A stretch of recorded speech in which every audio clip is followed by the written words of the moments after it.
حبايبي الحلوين، الشتا خلاص اجا. يبقى ندخل على الكشري الاسكندراني بجماله او الرز والعدس. اكلة ما تاخدش ربع ساعة، وبربع كيلو عدس هنعمل احلى اكلة وشوية لفت من الحلوين ده. يلا نسمي الله ونصلي على الحبيب قلبك يطيب.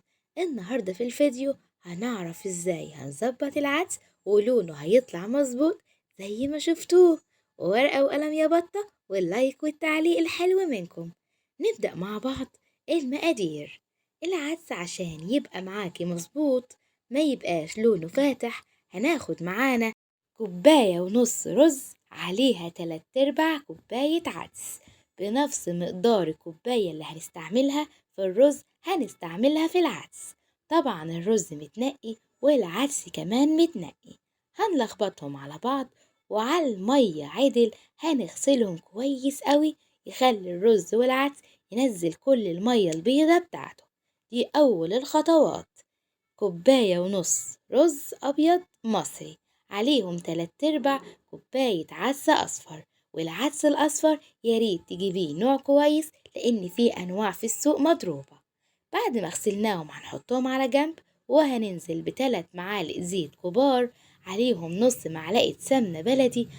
نحطها كده يدوبك تسيح مع الزيت وتشم ريحتها. هننزل بالرز والعدس المغسولين مع بعض، تقليبة حلوة كده. كل الرزاية وعدساية هيتشربوا من تشويحة السمنة مع الزيت.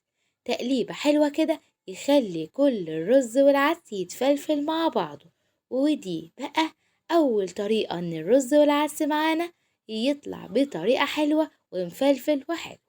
الملح معانا هنحط معلقة ممسوحة من الملح. والسر الخطير في اللون رشة كركم خفيفة خفيفة قوي، ورشة كمان معانا كركم هتدي لون وريحة وطعم.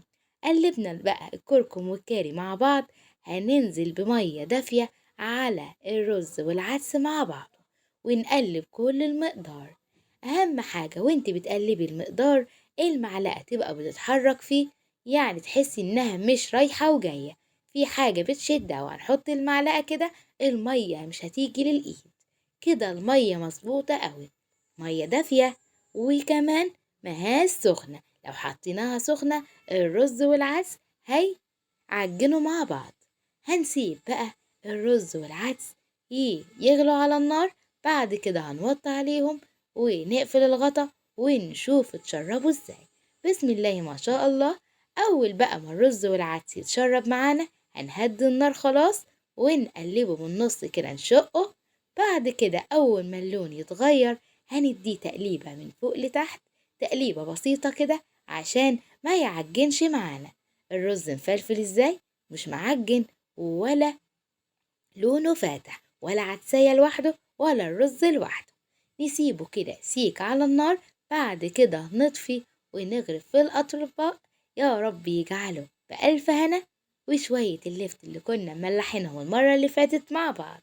الرز لونه جميل مفلفل، ومية اللفت مع العدس أكلة شتوية لذيذة تدفي البيت كله. وبربع كيلو عدس عملنا للبيت أحلى أكلة.